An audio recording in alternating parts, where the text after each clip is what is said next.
Guys, you've tuned into Money Control. I'm Manisha Gupta and I'm talking about the cotton prices today, where we have seen an all-time highs yet again in the Indian market. So much so that in this year now, the cotton prices have gained up by 44%. And when you look at the last 12 months, we are up by nearly 78% as well. Not just in India, when you look at the global markets, we are trading at an 11-year highs there as well. Coming back to India, and 10% of Indian cotton crop is estimated to have seen some damage because of the adverse weather. So when you look at the Indian markets, in any case, the yields here is a problem. 39% of the total world acreage for cotton is in India, but the production is down at around just about 23%.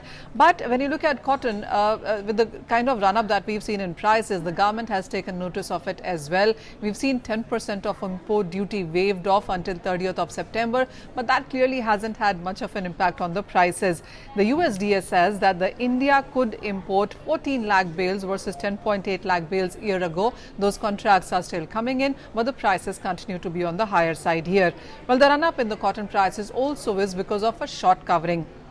When you look at the on-call sales, they stand at 6.5 million bales as versus an average 2.8 million bales. Now, on-call sales is when a buyer purchases cotton or purchases a commodity for that matter, and the seller from the seller without fixing a price. So what we do understand in case of cotton is that a lot of buyers bought cotton in the month of November and said that they would fix prices in January, and until then the prices really had run up. So they did not fix those prices in Jan. They said that they would fix prices now in March. That did not happen as well, because until March the prices of cotton had run up even more, and so they have continued to get postponed. Now we understand that these on-call sales prices will be fixed in the month of July, and after that you could be looking at some correction into the markets.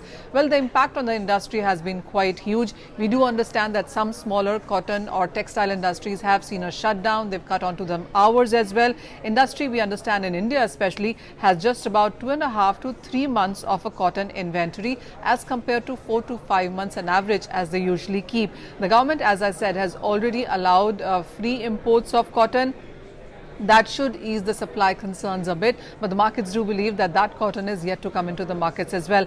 And then the government prices, the impact on that is expected to be quite strong. We do understand that textile companies, garment, apparel makers have been passing on the cotton prices, high cotton prices to the customers, but the expectation is that from here on as well, you could be looking at the garment prices and increase into that by 15 to 20% to mitigate that inflation. So, well, yes, if you look at the textile companies, you would be looking at that passing on of the raw material prices to the consumers here. When you look at the ginning, spinning mills, etc., a slight loss to them, but they are also working in some states like Rajasthan, etc. The concerns clearly are more in North India and the southern part of the country, as we understand.